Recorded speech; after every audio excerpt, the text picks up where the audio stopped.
A new lawsuit has been filed, Smitty, against the NCAA. A Wisconsin DB, the state of Wisconsin, what are you guys doing? You're a white state.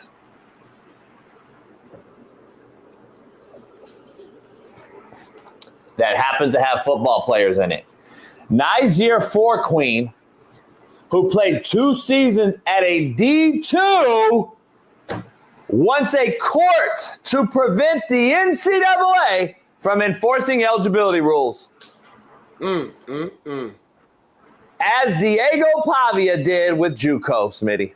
Yep. Fourqueen is doing this with D2 now, believing the NCAA should not count D2 seasons. Here we go, Smitty. I don't know what to say, but I'll just give you my thoughts, and then I want you to dive into it. The suit was filed yesterday after the NCAA denied Fourqueen's request for another season. He is seeking immediate injunctive relief as he needs a decision by the NFL deadline, February 7th. Now, apparently UW has offered him a spot on the 25 roster. This is the second Wisconsin DB in the news in the last 2 weeks. Former University of Wisconsin DB Xavier Lucas transferred to Miami after signing a revenue sharing deal with the school and then did not enter the portal, potentially triggering legal action from Wisconsin and the Big Ten. So, Smitty, listen, man, we're opening up Pandora's box even more. It's open. And by the way, why do you need a decision by the NFL? If you're that good, you go to the NFL, right? Yeah, just go. Yeah. Okay, so what are we doing here, homie? So this is another way. I'm gonna let you go, but what's going on in Wisconsin? What's going on with this D2? By the way, last time I checked, isn't D2 in the NCAA? Yes. JUCO's not. And that's the key. That's why he's probably not going to win. This holds no water. Now it's let everyone play a limited amount of time. Yeah, in the event that he wins, which I don't see how he would, it's a wrap. That changes everything. Now, if it's anything less than D1, it doesn't count. Which is would be insane. What are we doing, homie? What are we setting up our kids for? Yeah, a guy like Bailey or somebody like could come back and play. I'm just saying, like, it just in the event, again, I don't think they would, but in the event he wins this case, you're right. You hit the nail on the head. It opens up Pandora's box. Because now, like, okay, if you are a former player that maybe, your eligibility you thought ended last year, right? Maybe you had a year, you've been working at Amazon, but then you see this, you're like, well, hell, I'm about to go back. Because why not? Because I never played D1 yet, and I'm still in shape. I'm still athletic. I still got some buzz around me, Or a guy who did move to D1 and maybe they played 1 year D1, and they ended up having to graduate and move on. But now they're like, hold on, I only played 1 year D1. My other years was JUCO and D2, so I still got my clock left. I'm just saying, there's a lot of like nuanced situations that could come about this if this ruling were to go through. But to your point, it's still NCAA. I don't see how he wins this. I don't. I don't either, but I just know that we got to stop this shit. Like, we got to have a conversation with these kids as parents, as coaches, as I don't know, maybe the NFL players and NFL brass needs to get involved. Like, listen, son, you played your 5 years. What happened to 5 fucking years? We used to be embarrassed, Smitty, if we got a redshirt medical or something like that. The homies got medical redshirt. They were like, cats would clown you like, you 6 year motherfucker. Like, you know what I'm saying? Like, we didn't want to be we didn't want to be in college fucking for 9 years. Yeah. Like, dog, even military schools, Air Force, Navy, Army, them cats weren't even there that long. Right. I don't see, like, everyone out there that's super soft and straight pussy, like Racketeer and all these guys in the chat, they want to give to these motherfuckers who have never given themselves. They've never given anything to anybody, but they continue to want these kids to take, and we're going to give. then start making these motherfuckers pay for their degrees. No more paying for tuition. You pay for it, player. You want to transfer 5 times? You want to keep going to college? You pay for it. I ain't paying for it with my tax dollars. Fuck you. You pay for it now. Number 1, you pay for it.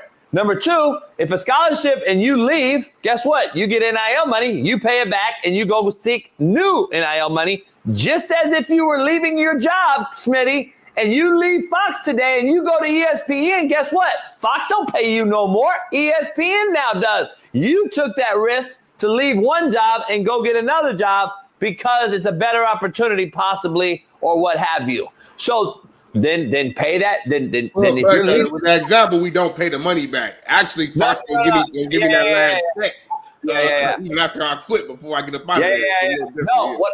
No, what I mean is, though, cut that NIL off. That's over. You're over. You're risking on betting on yourself. So go bet on yourself and get a new collective to pay you. Yeah, I agree with that. That's all I'm saying. And you have to pay for your own tuition.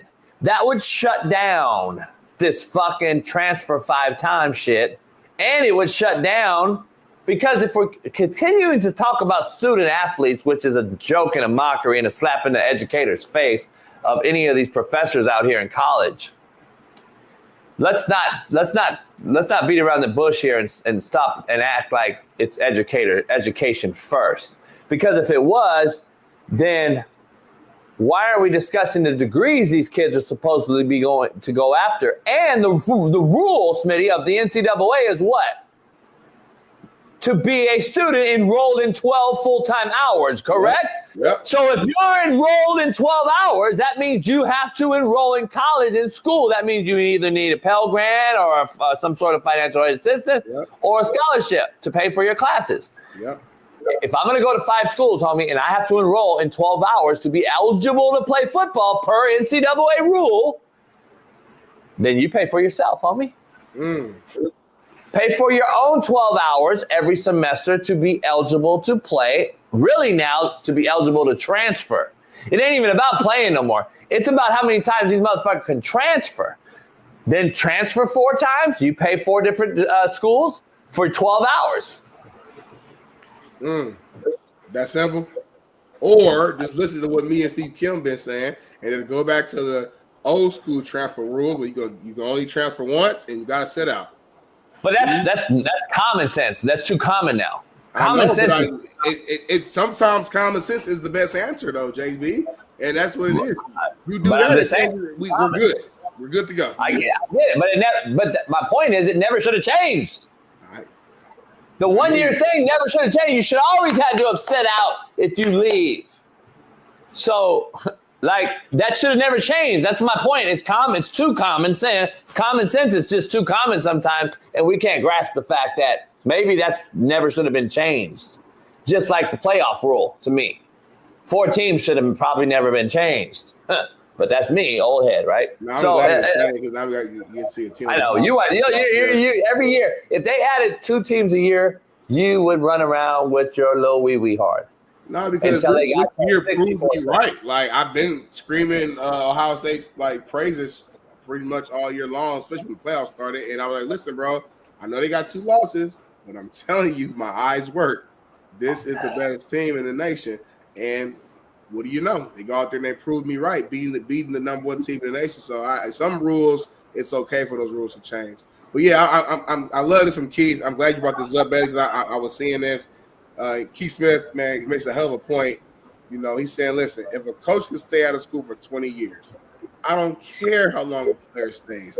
Don't talk to me about new opportunities. You know what I'm saying? He also said this. I just want to make the playing field to be equal. Is that too much to ask for? Coaches can stay for 20 years. Keith Smith, man, this is beautiful. I think it's a strong take, and I want to hear from a coach next to me. What's your rebuttal to this? He makes a good point. Why are you setting this man up like this? Why would you do that? You're a content creator at its fullest, homie. You're setting this man up. No, I'm not. I think it's a good point. It's like, listen, at the end of the day, coaches have been promising kids one thing, going into their living rooms, talk to their mom, talk to their grandma, saying, I'm gonna take care of your kid, I'm gonna turn your boy into a man, to have an opportunity to play year one, and then boom, they up and leave. You know, so take like, his text off the screen. huh? Keith, I want to talk to you directly, Keith, and I need to talk to you before we take commercial. Before we take commercial break, I need to talk to you directly, Keith. Fuck, man. Keith, if you die, oh my God, and wake up and look in the mirror, you'd still be a fucking nobody. oh my God, Keith, ignore that. Say commercial break, Smitty. Let's get back. I gotta. If this motherfucker died and woke up and looked Keith, in the fucking mirror, he'd still be a goddamn nobody. Keith, you're somebody, bro. You're somebody, bro. Don't let this fool do that to you.